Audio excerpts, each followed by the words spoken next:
Let's make a sound in the bassoon.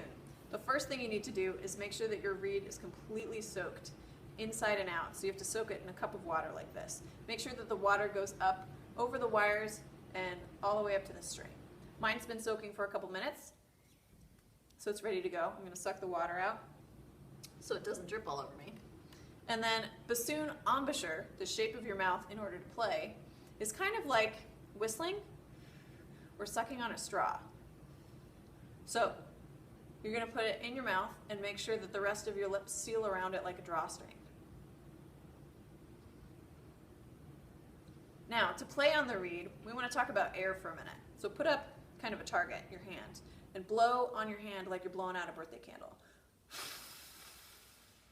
Now pretend your hand is a mirror and fog it up with warm, warm air.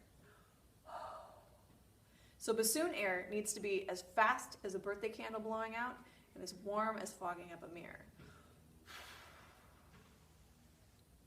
Now we're going to put our reed in our mouth and try to do what's called a crow. It should sound kind of funny because you're sounding multiple notes at once. It's called a multiphonic. So form that embouchure and try to get this sound.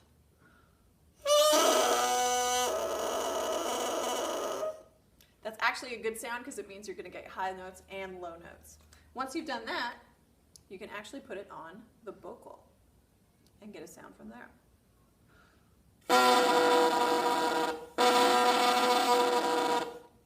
Once you put it on your instrument,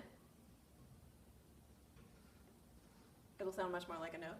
Make sure that your seat strap is the correct height so that the reed comes right to you. The reed should lay flat horizontally. And your first fingering, look in your book. First fingering is for F.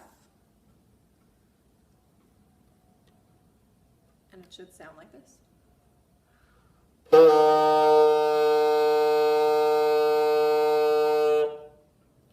Since the bassoon is a very specialized instrument, if you need any help with any of these elements, especially if your reed doesn't crow or you're having trouble getting that first sound, we really recommend getting a private teacher to help you. Reeds are so finicky that actually double reed players use knives and all these different tools to scrape them and make them perfect. And we want you to have a professional to help you to do that. So the best thing to do when you're playing bassoon is to get a private teacher to help.